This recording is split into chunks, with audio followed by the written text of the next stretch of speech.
بسم الله الرحمن الرحيم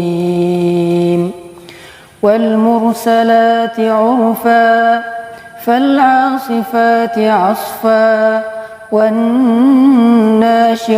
نشرا فالفارقات فرقا فالملقيات ذكرا عذرا أو نذرا إنما توعدون لواقع فإذا النجوم طمست وإذا السماء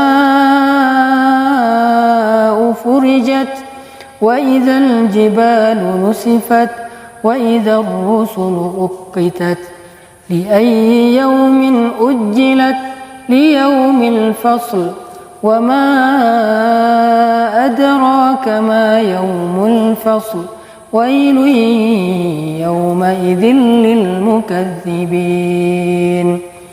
ألم نهلك الأولين ثم نتبعهم الآخرين كذلك نفعل بالمجرمين ويل يومئذ للمكذبين ألم نخلقكم من ماء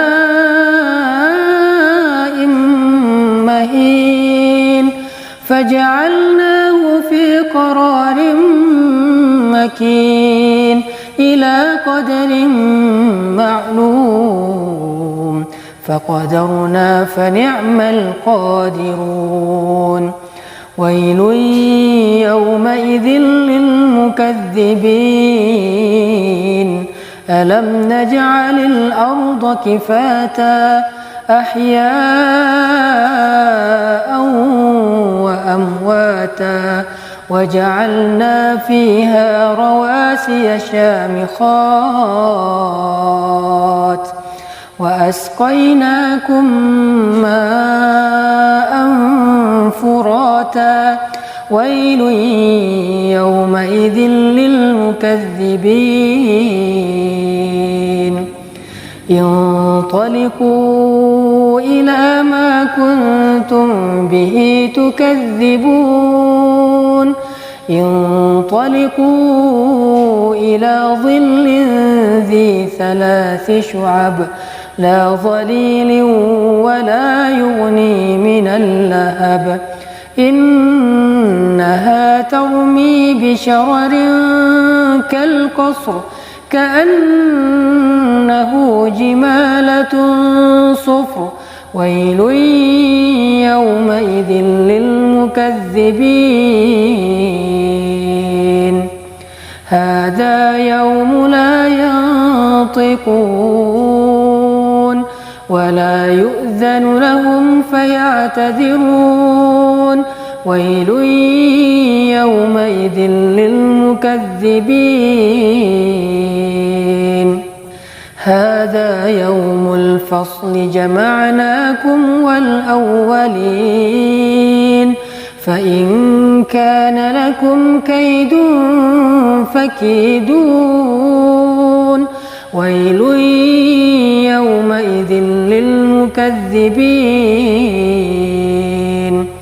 إن المتقين في ظلال وعيون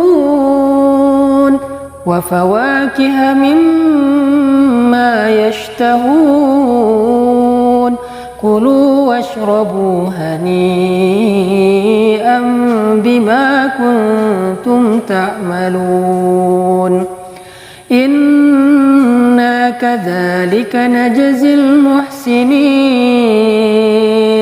ويل يومئذ للمكذبين كلوا وتمتعوا قليلا إنكم مجرمون ويل يومئذ للمكذبين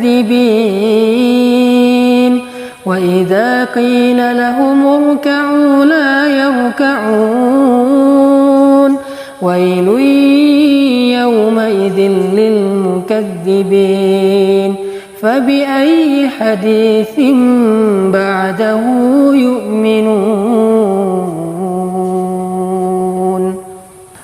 Shadaqallahul azim. Teman-teman yang dirahmati Allah Subhanahu wa taala, sambil menikmati suasana hutan, suasana alam, sambil menjalankan hobi memanah, saya coba sharing sama teman-teman beberapa nasihat yang bisa kita temukan di dalam surat Al-Mursalat. Salah satu kalimat yang diulang-ulang di dalam surat ini mirip dengan surat Ar-Rahman. Itu ada kalimat wailul yauma idzin lil mukadzibin. Celakalah pada hari itu bagi orang-orang yang mendustakan. Ada banyak sekali kekufuran yang kita lakukan dalam kehidupan kita.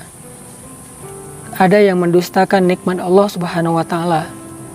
Maka pada hari akhirat kelak Allah akan tunjukkan satu persatu dari nikmat Allah itu yang kita ingkari. Ada yang mendustakan syariat Allah Subhanahu wa taala dengan mengatakan syariat sebagai beban, syariat udah nggak lagi relevan dengan kehidupan kita, sehingga nanti pada hari akhirat dia akan menyesal dan berkata, aduhai seandainya aku bisa kembali ke dunia dan beribadah kepada Allah ataupun menjalankan syariat Allah. Ada juga yang mendustakan kematian. Dia merasa hidupnya aman-aman aja, jauh dari sakit, jauh dari masalah, seolah-olah karena dia masih muda, kematian masih lama, jadi dia masih bisa menikmati hidup. Nanti ketika dia sudah berada di dalam kubur, dia akan berkata, aduhai betapa seandainya aku menjadi debu saja. Ya laitani kuntu turaba. Ada juga yang mendustakan hari kiamat, surga dan neraka, sehingga ketika telah ditampakkan kepada dia surga dengan penduduk-penduduknya yang menikmati segala macam anugerah Allah, dia akan berkata, aduhai seandainya aku dulu seperti mereka. Lalu ditampakkan kepada dia neraka, lalu dia akan mengatakan, ya Allah selamatkanlah aku dari api neraka, aku adalah orang yang menyesal. Inilah contoh-contoh orang yang mendustakan kebenaran di dalam kehidupan di dunia, yang mereka semua kelak di akhirat akan menyesal. Mereka semua kelak di akhirat akan berandai-andai ingin kembali ke dunia.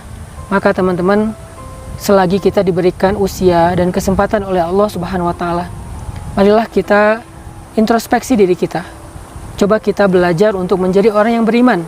Beriman bukan hanya dengan lisan, tetapi dengan hati dan amalan. Kita yakin, beriman, mengakui betapa baiknya Allah, betapa banyaknya nikmat yang Allah berikan dalam kehidupan kita. Kita beriman kepada kematian, kullu nafsin za'iqatul maut, sehingga kita mempersiapkan diri. Kita beriman kepada akhirat, surga dan neraka, sehingga kita mengumpulkan sebanyak mungkin amal agar bisa sampai ke surga dan bisa selamat dari api neraka. Coba kita renungkan kembali kalimat wailul yauma idzil mukadzibin. Bagaimana jika kita termasuk salah satu di antara orang yang disebutkan di dalam ayat itu? Na'udzubillahi min dzalik. Mudah-mudahan ayat ini menjadi booster untuk kita segera beristighfar, bertaubat, belajar iman kepada Allah Subhanahu wa taala. Barakallahu fikum. Assalamualaikum warahmatullahi wabarakatuh.